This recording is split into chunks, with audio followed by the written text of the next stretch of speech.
wabarakatuh. Waalaikumsalam warahmatullahi. Apa kabar semuanya? Alhamdulillah, luar biasa. Alhamdulillah ya. Yang kita masuk? Iya. Oke, Izam kenapa?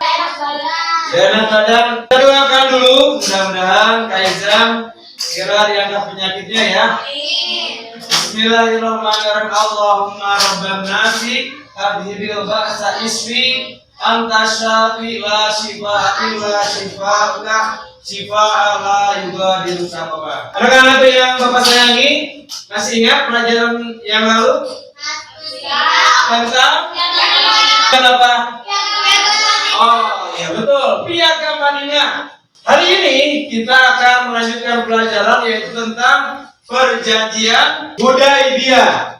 Ini capaian pembelajarannya. Kalian nanti akan harus mampu menganalisis dakwah dan upaya Rasulullah SAW dalam menegakkan berbagai kesepakatan dengan kelompok non-Muslim di Madinah. Tujuan pembelajarannya adalah menganalisis substansi dakwah Rasulullah SAW. Sebelum kita mulai, mari kita awali dengan membaca doa terlebih dahulu.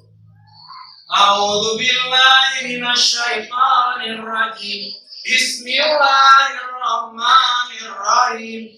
Rabbi zidni ilma warzuqni fahma. Perjanjian damai ini diawali ketika Nabi Muhammad bermimpi. Mimpinya apa? Beliau datang ke kota Mekah dan beliau sendiri memegang kunci Ka'bah. Berdasarkan mimpi itu, maka Rasulullah dengan 1.400 Muslim Mekah, Madinah pada waktu itu ya, berangkat menuju ke Mekah, Hudaibiyah. Berangkat ke Mekah mau melaksanakan umrah pada tahun 628. Kamu ngambil satu aja, ya terserah pokoknya mau apa, mau yang di bawah mau yang di atas boleh lah ya, bebas mau ngambil yang mana, jangan dulu disebutkan. Nanti setelah sok silakan, pokoknya bebas ya, satu orang satu lembar.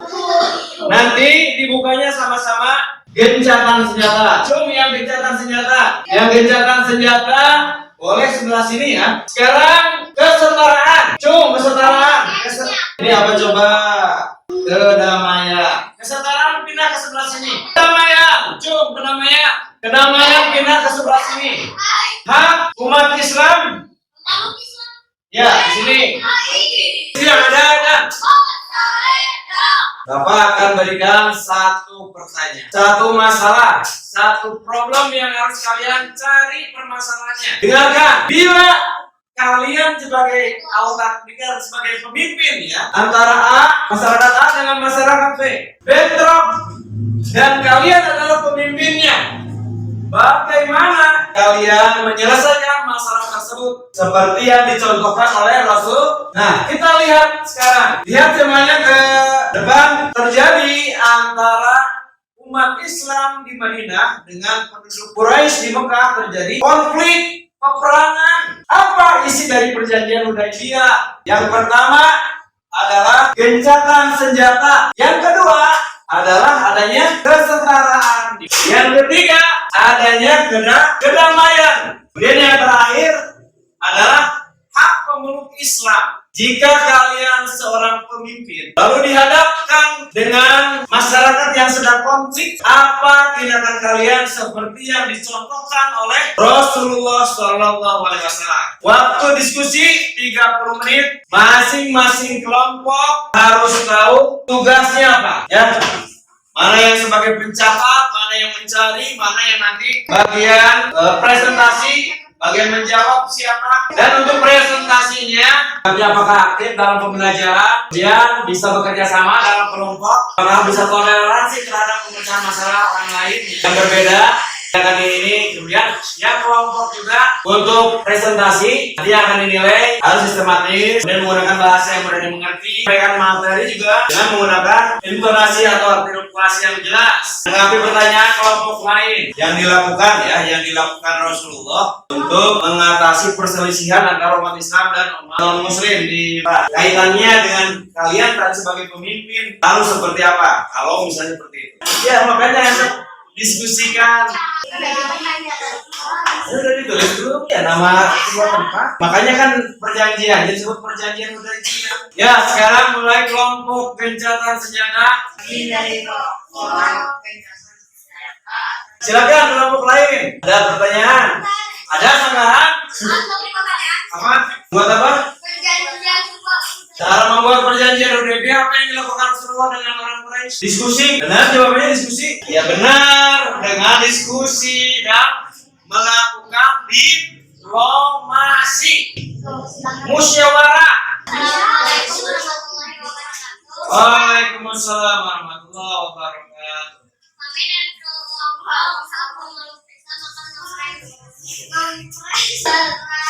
Kamu presentasikan. Silakan. Nabi Muhammad SAW dan umat Islam berada di Madinah selama 6 tahun. Setelah hijrah untuk menyiarkan dan menegakkan Islam, namun setelah kemenangan terdapat orang ingin keinginan umat Islam memberi tanah kelahiran semakin besar dan luas. Akhirnya disetujui perjanjian Hudaibiyah.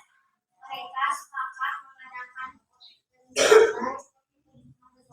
senjata selama 10 tahun. Setiap orang diberi tugasan bergabung dengan Nabi Muhammad. Orang Quraisy kirim utusan menemui Nabi Muhammad ngapain? Untuk melakukan apa? Apa yang dilakukan? Coba kelompok lain, diplomasi. Diplomasinya seperti apa? Apa yang dibuat? Coba kalau kamu jadi pemimpin, diplomasinya gimana? Ya udah berikan aplaus buat kelompok apa mereka Islam ya. Silakan dulu. Rasulullah membuat perjanjian Hudaibiyah itu supaya apa? Orang Islam dengan orang kafir Quraisy ya. Supaya apa? Tidak terjadi perang, tidak terjadi pertumpahan darah, tidak terjadi konflik, tidak terjadi pertengkaran yang bisa membahayakan kedua belah pihak. Lalu membuat supaya tidak kalah, supaya orang Quraisy tidak ada yang menumpahkan darah, supaya orang Muslim juga tidak ada yang menumpahkan darah. Maka dibuat perjanjian, dibuat diplomasi dulu sebelum perjanjian. Ngobrol, dipertemukan nih kaum Quraisy dengan umat Islam dipertemukan dalam satu forum, yaitu di Hudaibiyah. Di situ ada musyawarah, akhirnya dibuat. Di musyawarah itu pasti ditentukan poin-poinnya. Betul nggak? Ini perjanjian melakukan diplomasi. Diajak apa? Diajak bertemu, diajak musyawarah, disepakati. Nih, kelompok A maunya seperti ini, kelompok B maunya seperti ini. Lalu ditandatangan oleh dua-duanya, baik kelompok A maupun kelompok B. Sekarang Bapak akan memberikan asesmen formatif ya. Ini yang tadi ada kaitannya, boleh lihat sebentar. Udah ini kita tutup ya. Itu simpan saja. Pertanyaannya ada sama? Iya. Cuma tadi kan kalian belum paham. Sekarang coba jawab. Waktunya 5 menit.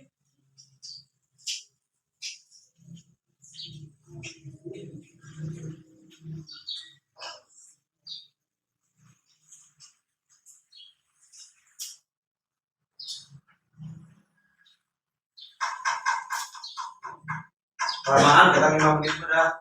5 menit lagi cukup ya.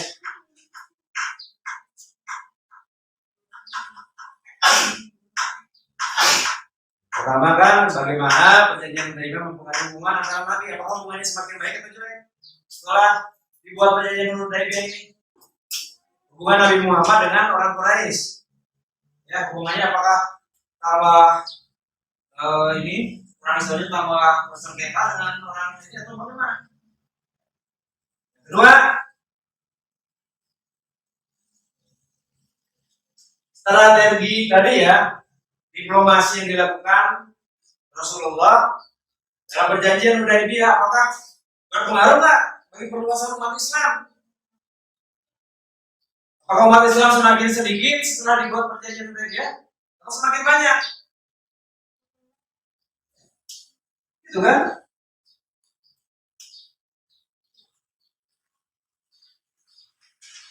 Yang terakhir, yang bukan alasan Rasulullah. Nih, dari soal yang panjang, kamu baca bagian akhirnya apa? Ada petunjuknya pasti. Ya, di setiap soal yang panjang pasti ada petunjuknya di mana? Biasanya di bagian akhir. Apa bagian akhir pertanyaannya? Dan cukup dikumpulkan. Udah gampang. Sudah?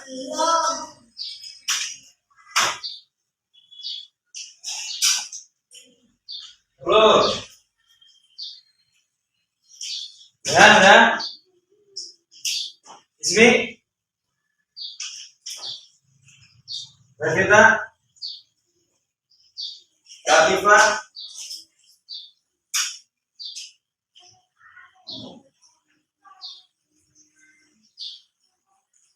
Perhatikan yang nomor 3, yang bukan ya. Yang bukan. Jawabannya ada 3 jawaban yang benar, ada jawaban 1 yang salah. Coba lihat, perhatikan soalnya.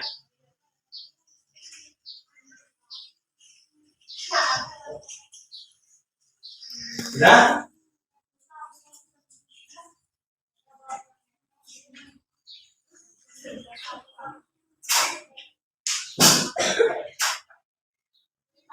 Sudah ya?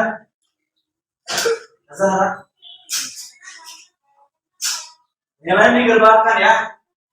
Nah, jadi sekali lagi kalau misalnya kalian menjadi pemimpin, kira-kira bagaimana melakukan ya supaya ada 2 masyarakat yang konflik, kemudian mereka bisa hidup damai. Bagaimana caranya? Melakukan diplomasi ya. Nah, jadi bisa kita simpulkan bahwa perjanjian Hudaibiyah ini memiliki makna yang sangat penting dalam sejarah Islam. Di antaranya bahwa Nabi Muhammad dan para sahabatnya berjuang untuk apa? Menebarkan perdamaian. Tidak hanya untuk mempertahankan diri sendiri. Ya. Juga selain itu, perjanjian ini menunjukkan bahwa diplomasi ini merupakan salah satu cara untuk mencapai tujuan. Tujuannya apa? Perdamaian. Nah, apa dampaknya? Perjanjian Hudaibiyah ini dampaknya sangat penting bagi umat Islam ya. Di antaranya sebagai awal perluasan wilayah Islam yang tadinya di Madinah, kemudian ke Mekah dan semenanjung Arab. Juga membuat perdamaian bagi bangsa-bangsa yang ada di sekitar Arab selain Quraisy ya, yang nanti akan kita bahas pada pertemuan yang akan datang, yaitu upaya Nabi Muhammad SAW dalam menegakkan berbagai upaya dengan raja-raja non-Muslim. Minggu depan kita akan belajar hal tersebut. Jadi kesimpulannya, perjanjian Hudaibiyah ini adalah peristiwa yang sangat penting dalam sejarah Islam. Ya, dia memulai makna dan dampak yang begitu hebat bagi tersebarnya agama Islam. Sehingga satu lagi yang paling penting, setiap kita menemukan 2 hal yang sedang berseteru atau konflik, bisa dilakukan dengan cara diplomasi. Diplomasinya untuk mencapai tujuan. Apa tujuannya? Damai. Ya, demikian pelajaran kali ini. Kita tutup dengan hamdalah dan doa para majelis. Alhamdulillahirabbil alamin. Subhanakallahumma wa bihamdika asyhadu an la ilaha illa anta astaghfiruka wa atubu ilaik. Assalamualaikum warahmatullahi wabarakatuh.